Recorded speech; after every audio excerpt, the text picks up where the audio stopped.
Hello दोस्तों, welcome to new blog. तो आप सभी का स्वागत है मेरे छोटे से ब्लॉग में। तो आज मैं आया हूँ मुंबई के पहाड़ी इलाकों में। तो आइए मैं आप लोगों को भी दिखाता हूँ कितना बड़ा पहाड़। इसी चीज को तो ढूंढ रहा था। इस गुफा का आकार बिल्कुल सही है और मैं यहाँ आसानी से आज रात बिता सकता हूँ। यहाँ दूर दूर तक कुछ नहीं है, लेकिन शायद इस गुफा में मुझसे पहले भी कोई रहा है। इसकी छत को देखिए, ये आग जलाने की वजह से ऐसे धुएं से काली हो गई है। और यहाँ पर एक ये शेल्फ है और ये एक सुराख बनाया हुआ है जो जरूर किसी इंसान ने बनाया होगा। यहाँ इंसानी गतिविधियों के सुराग मिलना कोई हैरानी की बात नहीं है। एज़टेक लोग कभी इन गुफाओं को इस्तेमाल करते थे, लेकिन पिछले 400 सालों से यहाँ रारामुरी इंडियंस रहते आए हैं। वो आज भी यहाँ रहते हैं। ये बंजारे घाटियों से गुजरते हुए एक से दूसरी गुफा में अपना आशियाना बनाते हैं। यहाँ हाल ही में कोई रहा है। ये लोग आगे बढ़ गए हैं, लेकिन पीछे कुछ चीजें छोड़ गए हैं। ये देखिए, तार का एक टुकड़ा है और ये आपको मामूली चीज लगेगी, लेकिन मैं ऐसे कई काम है जिनके लिए इसका इस्तेमाल कर सकता हूँ। तो ये मेरे लिए बढ़िया है, मैं इसे अपने साथ रखूंगा। गुफा की छत में मौजूद धुएं से पता चलता है यहाँ पहले भी कई बार आग जलाई जा चुकी है। मुझे उसी की जरूरत है। इससे गुफा में रात में ज्यादा ठंड नहीं लगेगी। ये जरूरी नहीं कि हमेशा आपके पास एक फ्लिंट स्ट्राइकर हो, तो उसके बजाय मैं इस यका से एक फायर सॉ बनाऊंगा। और फायर सॉ में आग दरअसल रगड़ से जलती है और इस यका से काम बन जाएगा। ये हल्की और एकदम सूखी लकड़ी है और मैं अब इसे यहाँ से तोड़ रहा हूँ। मैं इसके बेस को हटा रहा हूँ और इसकी पतली सी पट्टियां काट रहा हूँ। मैं करीब 12 इंच लंबे इसके 2 टुकड़े काट रहा हूँ।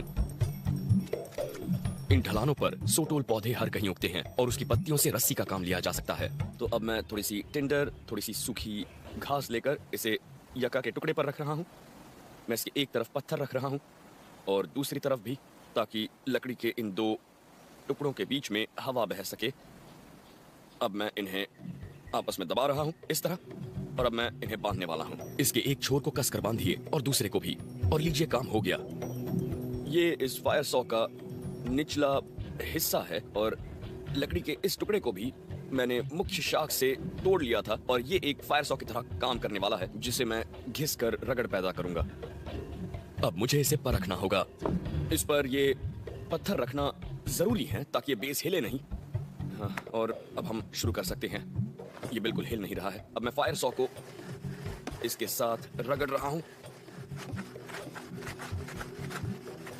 और यका को इस्तेमाल करने की बढ़िया बात यह है कि यहाँ मौजूद किसी भी लकड़ी के मुकाबले इसका जलने का तापमान सबसे कम है, इसलिए अंगार बनाने के लिए ये बहुत बढ़िया है। और मुझे बस एक छोटा सा अंगार चाहिए जिसे मैं लकड़ी के 2 टुकड़ों के बीच में रखने वाला हूँ। बेहतर होगा कि अब मैं कम बोलूं और इसे ज्यादा रगड़ूं। और ये देखिए, जब आप यहां तक पहुंच जाएं, तो ये अंगार सुलगता ही रहेगा।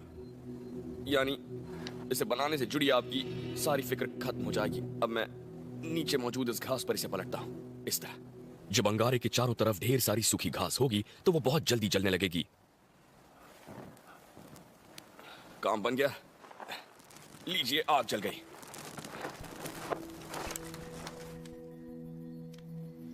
अब मैं आराम से बैठकर ढलते सूरज को देख सकता हूं, क्योंकि आज रात मुझे ठंड नहीं लगने वाली।